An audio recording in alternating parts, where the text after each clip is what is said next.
নমস্কার বন্ধুরা, বন্দনাস কিচেনে আপনাদের স্বাগত। ভাজা মশলা দিয়ে আলু পটলের রসা রেসিপি আপনাদের সাথে শেয়ার করতে এসেছি। ডুমু ডুমু করে আলু আর পটল আমি কেটে রেখেছি। গোটা জিরে, তেজপাতা, শুকনো লঙ্কা আমি নিয়ে নিয়েছি। এইগুলো আমি ভেজে নেব। এই মশলাগুলো তেল ছাড়া পুরো ভেজে নিতে হবে। গোটা জিরে, তেজপাতা, শুকনো লঙ্কা সব ভাজতে হবে। এখানে আগে তেজপাতা আর শুকনো লঙ্কা আমি আগে ভেজে নেব। ছোট ছোট করে টুকরো টুকরো করে কেটে দিয়েছি। এইগুলো ভাজতে টাইম লাগে, তার জন্য আগে তেজপাতা, শুকনো লঙ্কা ভেজে নেব। এইবারে গোটা জিরে দিয়ে দিলাম। জিরে দিয়ে বেশি ভাজলে হবে না, হালকা করে ভেজে নিতে হবে। 2 থেকে 3 মিনিট ভাজলেই হবে। নিভা জালে ভাজতে হবে। ভাজা হয়ে গেছে, এবারে নামিয়ে রেখে দেবো মশলাটা। এবারে কড়াইয়ে তেল আমি গরম করে নিয়েছি। তেলের মধ্যে আলুগুলো আগে ভেজে নেব।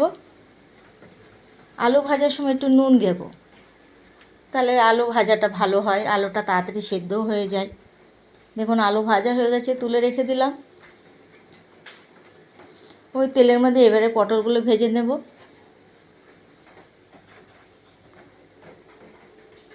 পটল ভাজার সময় একটু নুন দিলাম। পটলগুলো পুরো ভাজা হয়ে গেছে।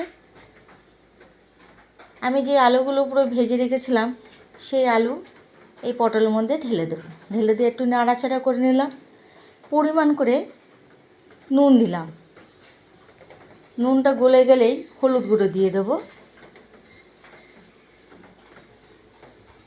নুন দিয়ে একটু নেড়ে নিয়েছি। এবারে হলুদ গুঁড়ো দিলাম।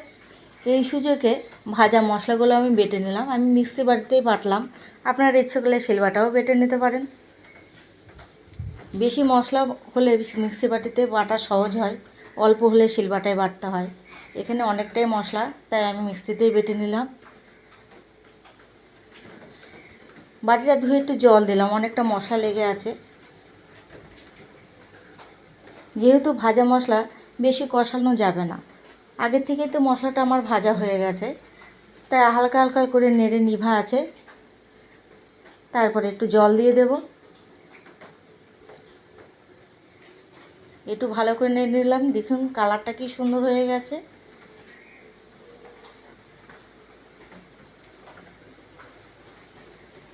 ভাজা মশলা দিয়ে আলু পটলের রসা খুবই সুন্দর লাগে খেতে। দেখুন জল দিয়ে দিয়েছি। এবার একটু ঢেকে দেবো। 3 মিনিট মতো ফুটিয়ে নেব। টকবক করে ফুটছে। একটু ভালো করে নেড়ে দেখলাম নুন হয়েছে কিনা। দেখুন নুন হয়ে গেছে। নুন লাগলে আপনারা পরে দিতে পারবেন। ঠিক নামানোর আগে একটু চিনি দিলাম। নিরামিষ তরকারিতে একটু চিনি দিলে ভালোই লাগে খেতে, কিন্তু অনেকে তো চিনি খায় না, তারা চিনি নাও দিলেও চলবে। চিনি দিয়ে একটু ফুটিয়ে নেব। ঠিক নামানোর আগে ঠিক একটু গুঁড়ো গরম মশলা দিয়ে দেব।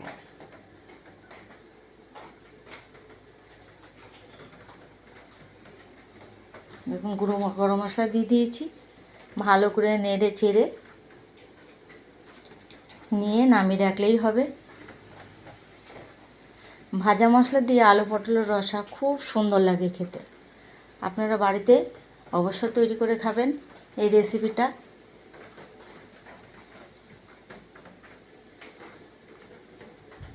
সবার কাছে এটা খুবই প্রিয়। দেখুন নামিয়ে রেখেছি।